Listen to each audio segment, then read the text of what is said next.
Before we even get into my thoughts on the Batman 2022, I really quickly want to give a shout out to the theater in California that I was watching this in. Even though it doesn't necessarily act like one, it is still a superhero movie, and given my recent track record of seeing superhero movies in theaters opening night, I did not have high hopes for this one and being able to watch it in peace, but there was absolutely no cheering, there was absolutely no screaming, and there was absolutely no clapping, and that was a blessing from the gods because I was able to actually watch this movie, take in everything, and analyze it as a piece of film. So it's that wonderful time of the year again where we get our first tentpole blockbuster film of the calendar year, and that is The Batman 2022, directed by Matt Reeves and starring Robert Pattinson, Jeffrey Wright, Colin Farrell, Zoe Kravitz, amongst others. Going into this film, I had some mixed feelings for a couple of reasons, actually. The first being Matt Reeves himself, the director of the film, and the second being it's a superhero movie. Matt Reeves is kind of a wild card to me when it comes to directing films. I think Cloverfield is one of the best found footage films to ever come across our screen, and I think that the character work that is done in that found footage film, where the found footage medium is generally used for scares and there's not really a lot of personal development of characters in those types of films, I think that's super tight. And the only development they do is like through, oh, here's some old video footage of our family and stuff like that. On the other hand, I'm not that big of a fan of the Planet of the Apes movies. I don't think they would have the recognition that they do if they weren't such name brand films, if the Planet of the Apes franchise hadn't already been a tentpole film franchise before. And also the Andy Serkis performance of a monkey, I think that also lends to its notoriety amongst film lovers and film goers. And Let Me In is like perfectly in the middle. It's a perfectly alright film, but with nothing special about it. So going into this, I was very interested to see how and or what Reeves would do with the property. And guess what? I was pleasantly surprised. And that leads into the other reason that I was a little bit concerned about The Batman, and that's because it is inherently a superhero film. One of the things that you'll get to know about me very well over the history of this channel, or the course of this channel, not the history, it has one video on it, so it's not history yet. I don't like superhero films. I really don't. They kind of all have the same pattern to me, regardless of Marvel or DC. They're all very samey. They hit the same emotional beats. You can predict them pretty easily, and I just don't have that much of a soft spot for them like most of my fellow critic compatriots do.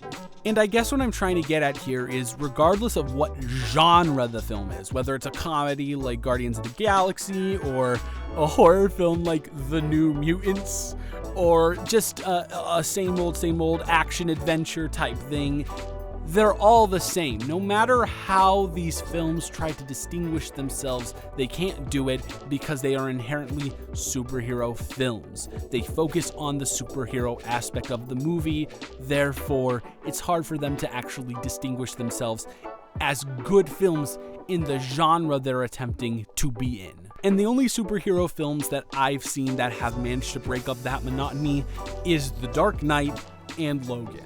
So it's a pretty high bar to reach, but lo and behold, The Batman 2022, I'd argue, does it better than any film before it. Does that mean that this film is a better film than the ones that I just mentioned? Maybe. I'd probably have to watch it again to make sure, but I can't really definitively say that on a first watch. What I can definitively say is that while I was watching The Batman, I wasn't thinking, wow, super cool superhero beat up bad guy and have action fun. Really interesting. I was thinking, wow, this is actually a very competently made and well acted noir murder mystery thriller thing. It let the Batman exist in the surroundings of the movie instead of having the surroundings of the movie revolve around the Batman. And I think that's a very important distinction to make.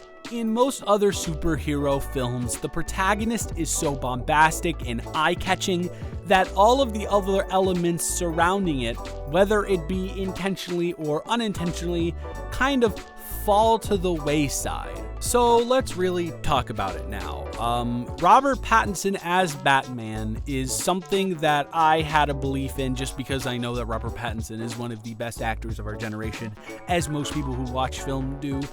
And he didn't really disappoint me here. I think that he played, for the first time in a Batman movie that I've seen, an equally good Batman and Bruce Wayne. I've often seen a lot of actors excel in one or the other, similar with Peter Parker and Spider-Man, but I think he was really good. Maybe not the best in each, but I thought he was really good in both, putting him up there in the top 3 Batmans that I've seen. His supporting cast was fantastic all around as well, with Zoe Kravitz specifically standing out to me as a broken human being who's just trying to see justice served in this world, no matter what lengths it takes to get to it. The only problem that I had with the supporting cast, and I don't think it was due to his own volition, was Paul Dano as Riddler. And that's surprising because Paul Dano is generally so good in everything that he does. I thought his performance was good for roughly the entire movie, but during the Arkham scene, he kind of went Lex Luthor and Batman v Superman on me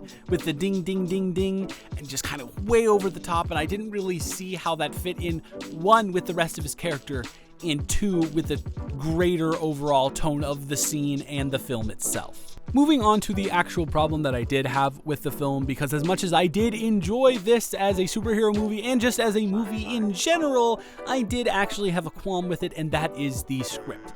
Now, when you look at Matt Reeves, you don't look at Matt Reeves as a guy who's like, wow, this is a script writer. This is an auteur of the handwritten or typed craft. You don't do that.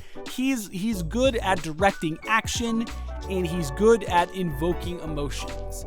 But if you look at his track record that I talked about, it's not, wow, this is so realistically or well written. But he did actually have a co-writer on this who is Peter Craig, and I think this is where the crux of the problem comes. You look at his history, he has a couple of films on there that are pretty alright. You have The Town, the Ben Affleck thriller. I believe that's Ben Affleck. If it's not Ben Affleck, I'm gonna die. It is Ben Affleck. And The Unforgivable, which was from this year, that I've heard is actually a pretty good film. But if you look at the head at the top, the most popular, you have The Hunger Games, Mockingjay Part 1 and Part 2. And what surprised me when I saw that is I was like, oh my god, that makes so much sense. The dialogue in this is written like a YA novel almost. It's very just spelled out.